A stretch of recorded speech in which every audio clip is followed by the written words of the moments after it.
Hello' guys, good morning. আজি মই উৰহি শাকৰ ৰেচিপি এটা আপোনালোকৰ মাজলৈ লৈ আহিছোঁ। প্ৰথমে দিছোঁ মই জিৰা গুড়ি আৰু ৰেড চিলি, কেঁচা জলকীয়া আৰু তেজপাত। সেইটো ভালকৈ ভাজি কিনি মিক্স কৰি তাৰপিছত দিম আলুটো। এতিয়া আলুটো দিছোঁ। আলুটো অলপ টাইম সিজিবলৈ দিম।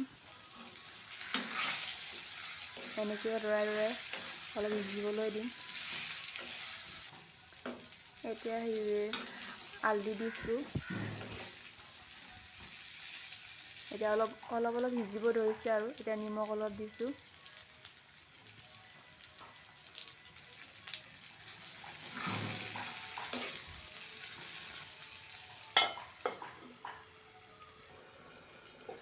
আৰু এতিয়া আলুটো সিজিব ধৰিছে আৰু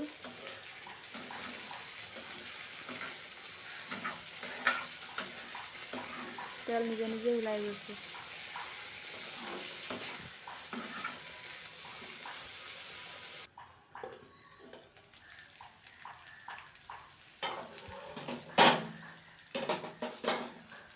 এতিয়া আলুটো সিজাৰ পিছত দিম উৰহি শাক। উৰহি শাকৰ এটা বেয়া গুণ আছে, কুকুৰে কামুৰিলে উৰহি শাক খাব নালাগে। মানে আগৰ পুৰণা বেমাৰবিলাক ঘূৰি আহে বোলে, সেইটো বেয়া গুণ আছে।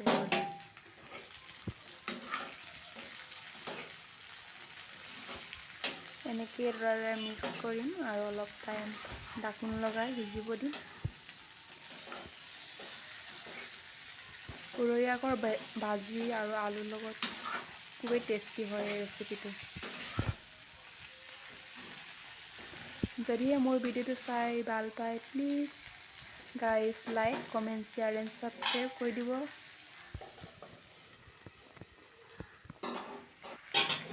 আৰু আগলৈ এনেধৰণৰ ভিডিঅ' পাই থাকিবৰ বাবে বেল আইকনটো দবাই থাকিব।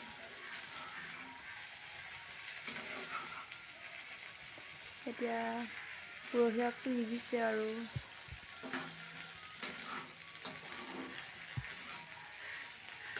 ৰাতিপুৱা যদিহে ব্ৰেকফাষ্ট নাখায়, এনেকৈ ভাতৰ লগত ভাজি অলপ দি গৰম ভাত দিলে খাই ঠাণ্ডা দিনত বহুত ভাল লাগে।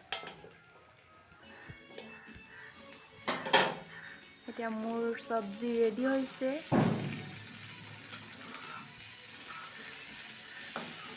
এতিয়া চব্জি ৰেডি আৰু পিছত দিম ধনিয়া পাত। ধনিয়া পাত দিলে গোন্ধটো বহুত ভাল লাগে।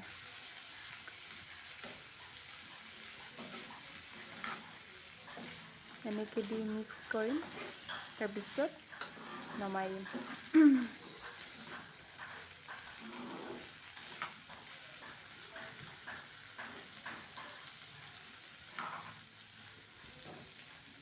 এতিয়া মোৰ চব্জি ৰেডি। এতিয়া গৰম ভাতৰ লগত খাম আৰু।